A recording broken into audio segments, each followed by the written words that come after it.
Halo, senang sekali Anda bergabung lagi untuk pembahasan mendalam kita kali ini. Halo juga. Kita akan langsung aja nih, masuk ke materi yang Anda berikan, khususnya bab 12 ya, solusi memori. Mengingat apa yang perlu Anda lakukan setiap hari. Betul sekali. Bab yang menarik banget ini. Iya kan? Kita coba kupas yuk, gimana sih memori itu kerja? Terus kenapa ya kita kok suka lupa gitu? Mm-mm. Entah nama orang yang baru kenalan, atau aduh kunci motor di mana ya tadi? Nah itu. Sering banget itu ya. Dan yang paling penting, gimana cara jaganya biar tetap tajam. Ini semua berdasarkan sumber yang kita punya ini ya, siap kita bongkar bareng-bareng. Siap. Tujuan kita di sini kan memang menggali intisari dari bab ini, biar Anda semua bisa dapat cara-cara praktis gitu, buat mengingat hal-hal penting sehari-hari. Oke. Tujuan kesehatan Anda secara keseluruhan. Oh gitu ya, jadi nyambung kemana-mana dong. Iya. Jadi ini bukan cuma soal ngingat nama atau kunci, tapi ya kualitas hidup juga ujung-ujungnya. Oke. Mari kita mulai dari dasarnya dulu deh. Di materi ini disebut ada jenis-jenis memori yang beda-beda. Bisa dijelasin dikit nggak? Bisa. Jadi, gampangnya gini, sumber ini tuh membaginya berdasarkan rentang waktu ingatan itu disimpan. Rentang waktu maksudnya? Ada ingatan yang sesaat aja, ada yang jangka pendek, nah ada juga yang jangka panjang, gitu. Ah, oke. Yang menarik nih ternyata, tiap jenis ingatan ini pas kita coba panggil lagi, itu ngaktifin bagian otak yang beda-beda loh. Wah, kompleks juga ya. Iya banget. Jadi ini nunjukin kalau proses ngingat itu rumit, bukan cuma kayak kita ngeklik tombol save di komputer gitu. Masuk akal. Jadi kalau kita mau ingatan jangka panjang kita bagus, ya kita kudu ngerawat mesinnya ya, otaknya itu. Tepat. Nah, bab ini kan nekenin banget pentingnya jaga otak tetap muda. Gimana tuh caranya menurut sumber ini? Nah, ini bagian yang seru dan praktis banget nih. Ada 3 cara utama yang disaranin buat jaga otak tetap segar, fungsinya optimal. Apa aja tuh? Pertama, paparan pada hal baru. Istilah kerennya foreign immersion. Tapi ini nggak harus berarti liburan mahal ke luar negeri ya. Oh, kirain harus ke Italia belajar masak kayak di contohnya? Ya itu contoh ekstrimnya mungkin ya. Tapi intinya bukan di lokasinya, tapi di barunya itu. Oke, jadi kebaruannya ya. Betul banget. Bisa aja sesimpel nyoba rute baru pas jalan pagi. Atau belajar beberapa kata bahasa asing pakai aplikasi, kan banyak tuh sekarang.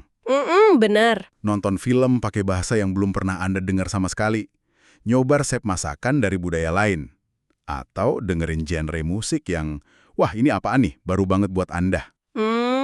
Jadi keluar dari zona nyaman otak gitu ya? Persis. Semua aktivitas baru ini tuh merangsang pusat bahasa sama memori di otak. Khususnya area namanya hipokampus. Anggap aja dia itu kayak manajer memori kita lah. Tugasnya nyimpen info baru. Keren. Hipokampus ya. Jadi keluar dari rutinitas itu penting banget buat otak. Selain hal baru, apa lagi? Yang kedua, melatih koordinasi.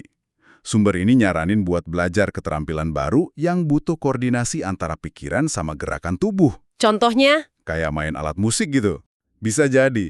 Tapi contoh paling bagus yang disebut di sini itu menari. Menari. Wah, Iya, menari. Aktivitas ini tuh melatih bagian otak namanya cerebellum atau otak kecil. Ternyata dia nggak cuma penting buat keseimbangan fisik loh, tapi juga buat kelancaran kita mikir dan memproses informasi. Plus, lobus temporal juga ikut terlatih, yang penting juga buat memori. menarik ya. Menari itu kan biasanya gabungan gerakan, koordinasi, plus musik juga kan. Ini ada hubungannya sama poin ketiga nggak? Nyambung banget. Poin ketiga itu gerak aktif. Jadi selain olahraga rutin yang mungkin udah biasa Anda lakuin, nyoba jenis olahraga baru itu juga dianjurkan banget. Oh, jadi nggak cuma rutin tapi juga variasi ya? Yeah.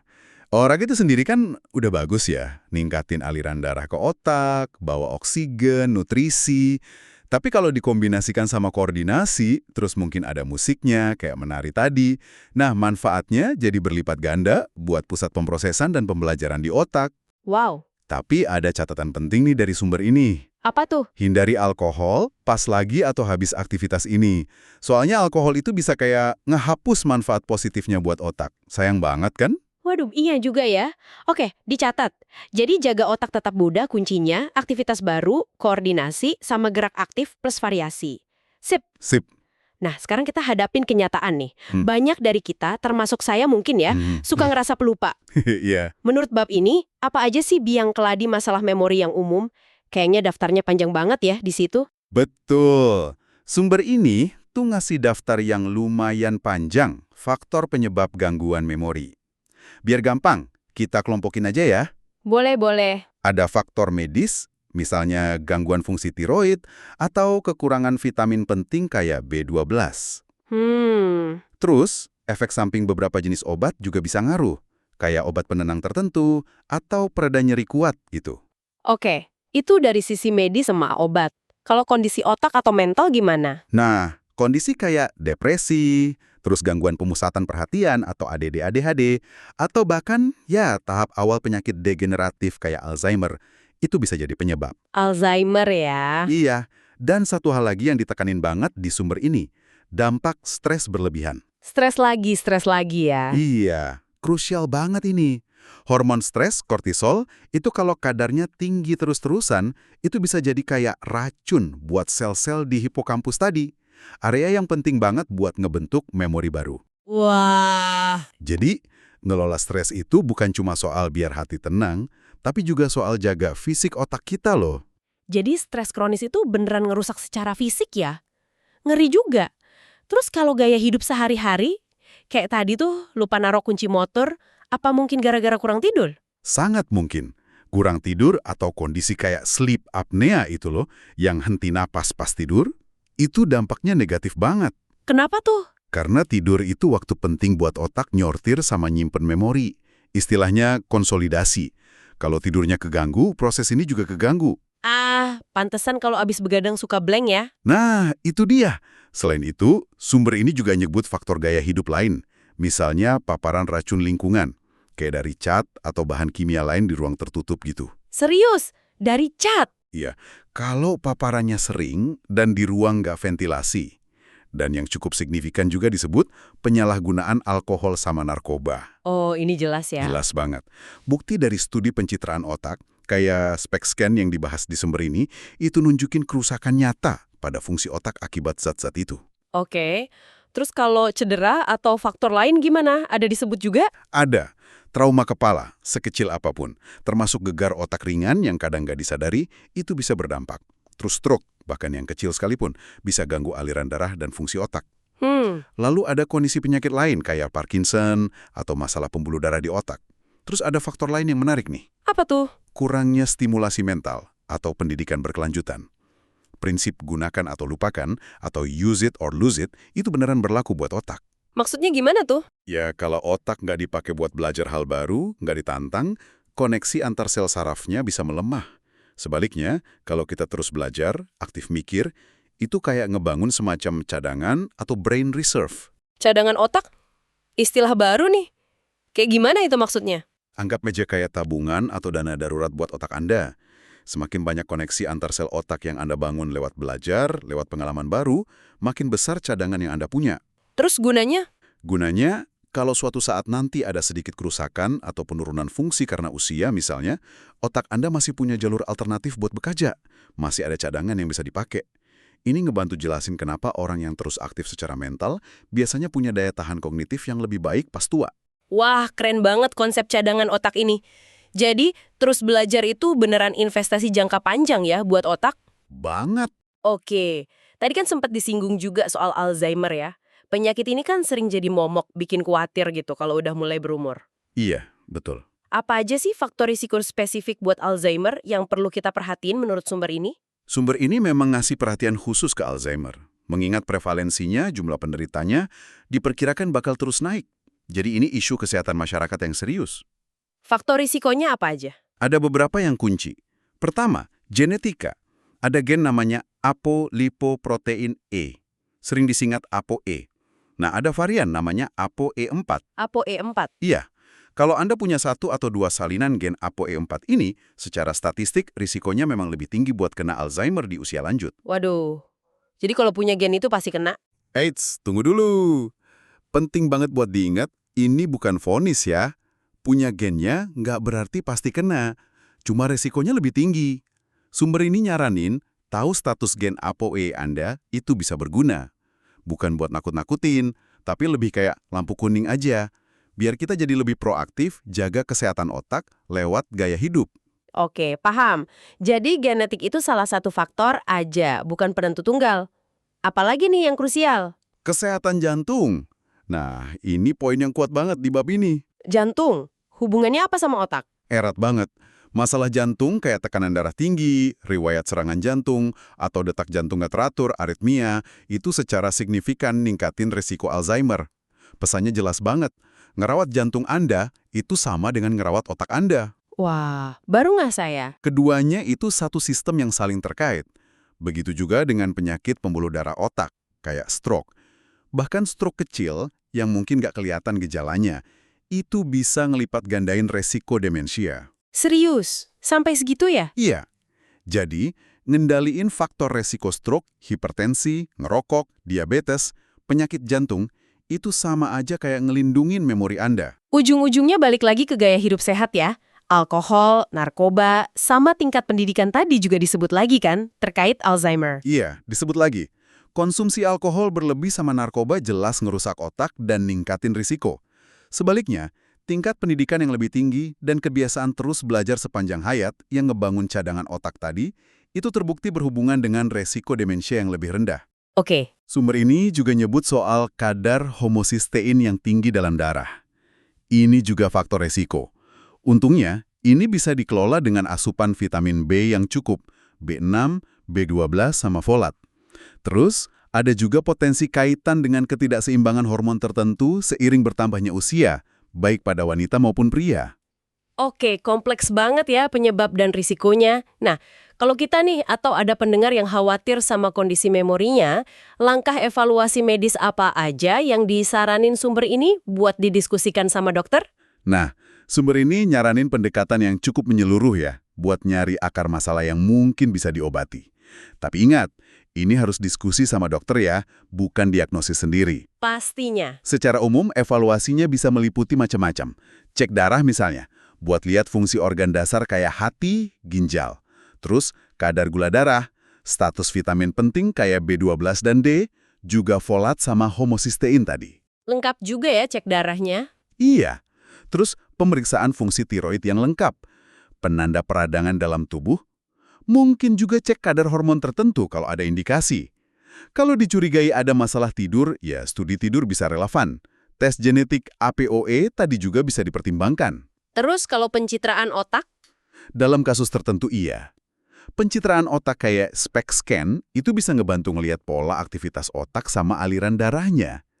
Intinya sih, nyari tahu ada nggak penyebab medis di balik gangguan memori ini yang bisa kita tanganin. Oke, jelas banget langkah evaluasinya. Setelah kita paham masalah dan resikonya, sekarang bagian yang paling ditunggu-tunggu nih, solusinya. Gimana cara kita memperkuat memori kita sehari-hari berdasarkan bab ini? Strateginya apa aja? Nah, ini dia intinya. Pendekatannya itu harus dari banyak sisi. Nggak bisa cuma satu cara aja. Oke, gimana tuh? Pertama, ya terapkan 3 kunci jaga otak tetap muda tadi. Masih ingat kan? Terus, cari pengalaman baru. Latih koordinasi, kayak menari. Betul. Sama, coba jenis olahraga baru selain rutinitas biasa. Itu satu. Kedua, dan ini penting banget, atasi akar masalah yang mungkin udah ketahuan. Maksudnya? Ya, kalau hasil evaluasi tadi nemuin ada kondisi medis, kayak gangguan tiroid atau kurang vitamin, ya obati. Kalau ternyata stres jadi pemicu utama, ya cari cara efektif buat ngelolanya. Pastikan tidur cukup dan berkualitas. Hindari sebisa mungkin racun lingkungan. Dan tentu saja alkohol serta narkoba. Jadi beresin masalah dasarnya dulu ya. Oke.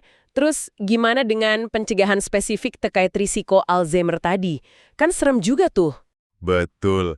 Nah, langkah pencegahan Alzheimer itu sebenarnya sejalan banget sama gaya hidup sehat secara umum.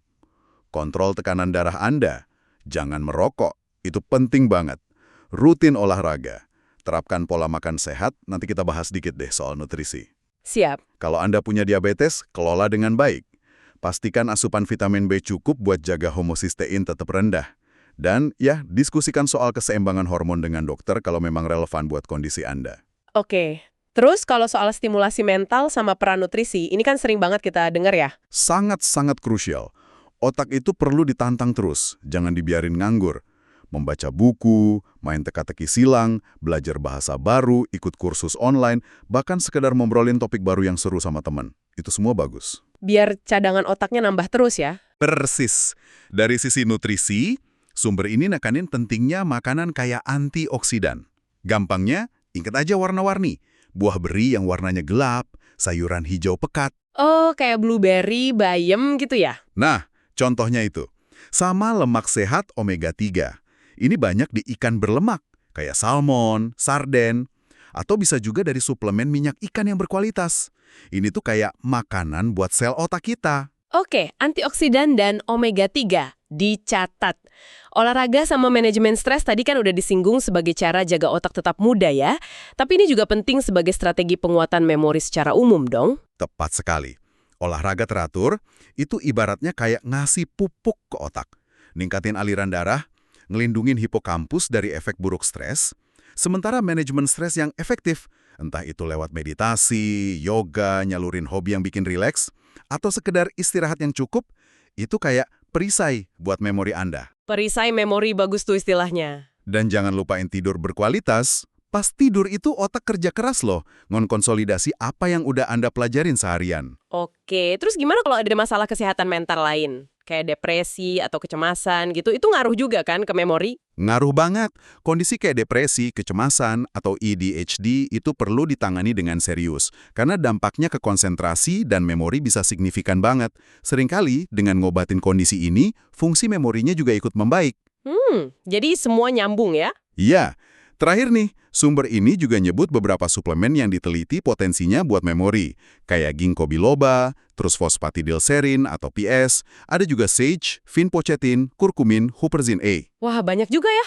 Tapi ingat, ini sifatnya pendukung ya, dan penggunaannya mutlak harus didiskusikan dulu sama dokter Anda. Jangan asal minum suplemen.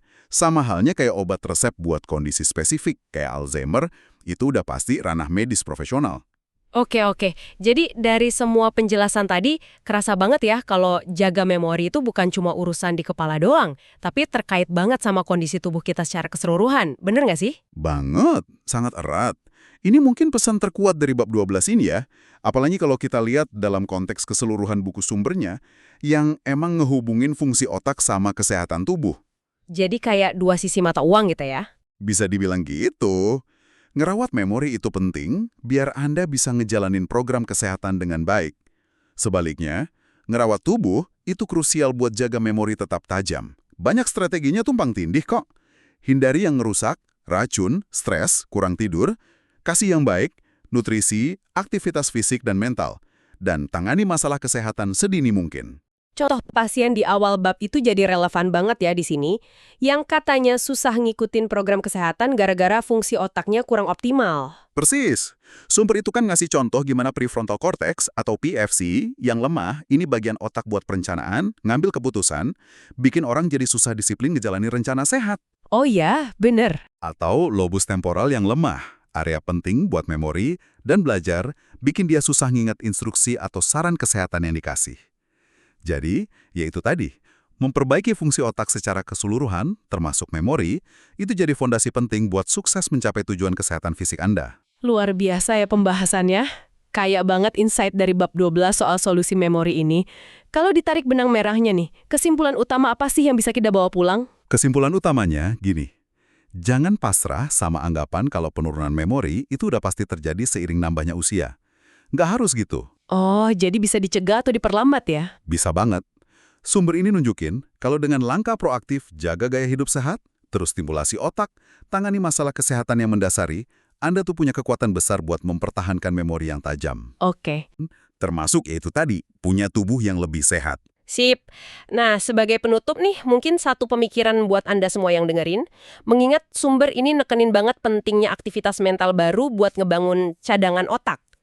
Aktivitas baru apa sekecil apapun itu deh yang bisa Anda coba mulai minggu ini. Buat sedikit aja nantang otak dan nambahin dana darurat memori Anda. Ide bagus tuh.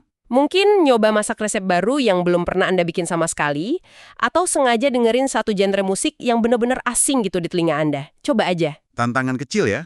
Iya, tantangan kecil buat otak. Oke deh, terima kasih banyak sudah menyimak pembahasan mendalam kita kali ini. Semoga banyak manfaat yang bisa Anda petik ya. Semoga bermanfaat. Sampai jumpa di sesi berikutnya.